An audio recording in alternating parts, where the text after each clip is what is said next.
আসসালামু আলাইকুম। কেমন আছেন সবাই? আশা করছি সবাই ভালো আছেন। আজকে আমরা সবাই মিলে গেলাম 12 নম্বর বাবুল্যান্ডে। তো বাবুল্যান্ডে ঘোরাঘুরি করার পরে ভাবলাম যাওয়ার সময় গরুটা একবার দেখে যাই। তা ছেলেমেয়েরাও রাজি হয়ে গেল। তা ভাবলাম যাই। তো এখন ঘোরাঘুরি করার পরে সরাসরি চলে আসলাম গরু দেখতে। তোর বাবাও বলছিল যে সব কিছু দেখলে যাওয়ার সময় গরুটা একবার দেখে যেও। ছেলেমেয়েরাও ভীষণ খুশি। তা হাজার ঘোরাঘুরি করে অনেক পা ব্যথা। তা ভাবছি যাই, গরুটা একবার দেখে আসি। তাই চলে আসলাম এখানে। আর এই যে আদর করছে ওইটা হলো আমাদের গরু। তো আমাদের গরু আমাদের একার না, এটা 7 ভাগ, আমরাও এক অংশ। তো যাই হোক, ছেলেমেয়েরা গরু দেখে ভীষণ খুশি, একটু আদর করে নিচ্ছে। এও আছে, দেখি খ্যার খাওয়াচ্ছে। অনেকগুলো খ্যার মুখের কাছে দিয়ে রেখে দিয়েছে, কিন্তু গরু তো অনেক সারাদিন খেতে খেতে ওর আর কত ভালো লাগে একই খাবার। তো আর বসে আছে। এখন আরেক ভাই বলতেছে যে গরু তো বসে আছে, দেখবেন কি করে। তা এক লোক এসে গরুটাকে দাঁড় করালো। এই যে দাঁড় করানোর পরে এই অবস্থা। আসলে আমরা বসা অবস্থায় দেখেছি, তো উনি বলছে যে দাঁড়ানো অবস্থায় দেখার জন্য। তো উনি দাঁড় করিয়ে দিল।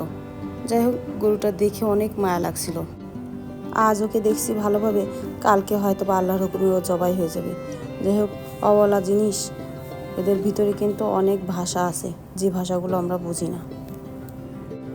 গরুটাকে দেখে আমার সেটাই মনে হচ্ছে যে ও যেন কিছু একটা বলতে চাচ্ছে, যেটা আমরা একদমই বুঝতে পারছি না। ওর ভিতর, ওর শরীরে, সমস্ত কিছুর মধ্যে মনে হচ্ছে কী যেন একটা ভাষা লুকিয়ে আছে। আমাদেরকে দেখে আমাদের কাছে দেখুন কী যেভাবে তাকিয়ে আছে, এত মায়া লাগছিল, খুব মায়া লাগছিল। তবে প্রত্যেকটা গরুরই একই অবস্থা। এখানে প্রতিটা গরুই একদম নিরীহ ছিল। তাই ভাবলাম যে দুনিয়ার নিয়ম কত কঠিন, তাই না? এবার গরু দেখার পর চলে আসলাম স্বপ্নে। ঈদের আগের রাত তো, টুকটাক অনেক কেনাকাটা আছে। তাই ভাবলাম যাওয়ার সময় একবার বাসায় যখন যাব এগুলো কিনে নিয়ে যাই। লেবু, শসা এগুলো কিনতে একদম ভুলে গেছি। আবার ভাবছি রাত্রে মেহমান আসার কথা। তাই ওনারা যদি আসেন তাহলে আমাদেরকে তো সেভাবে ব্যবস্থা করতে হবে। শুধু তো গরুর মাংস রাখলে চলবে না, ভাবছি একটু মুরগিও নিয়ে যাবো।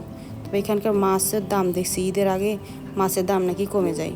তো দেখছি এত দাম যে ঈদের আগে তো মনে হচ্ছে আরও দাম বেশি।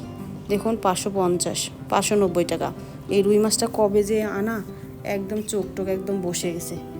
আর মাছের চোখ দেখলে কিন্তু ভীষণ বোঝা যায় যে তাজা কতটুকু। যেমন এই মাছের চোখটা ভাসা, পুঁটি মাছের চোখটা ভাসা। যে মাছের চোখগুলো ভাসা থাকে সেই মাছগুলো বেশি টাটকা হয়। আর যেটা চোখ যত বসা থাকে তত সেগুলো মানে একটু হয়, টাটকা কম হয়। আর বেলে মাছটা মোটামুটি টাটকা ছিল। আর কাঁকড়াগুলোও টাটকা ছিল, তবে কাঁকড়া তো কখনো খাই না, এভাবে ছুঁয়েও দেখিনি। তাই ভাবলাম একটু ছুঁয়ে দেখি কেমন। চলুন মুরগির কাছে যাই। তো মুরগিগুলো যখন এভাবে ছুলে ছুলে রেখে দেয়, গায়ের চামড়া শুকিয়ে যায়, তো আমার কাছে একদমই ভালো লাগে না। তো আমি টাটকা ফ্রেশ মুরগিটাই নিলাম। ওদের এখানে তাজা মুরগিও আছে, এই যে নেওয়া হয়ে গেছে। চলুন এবার বিল করি।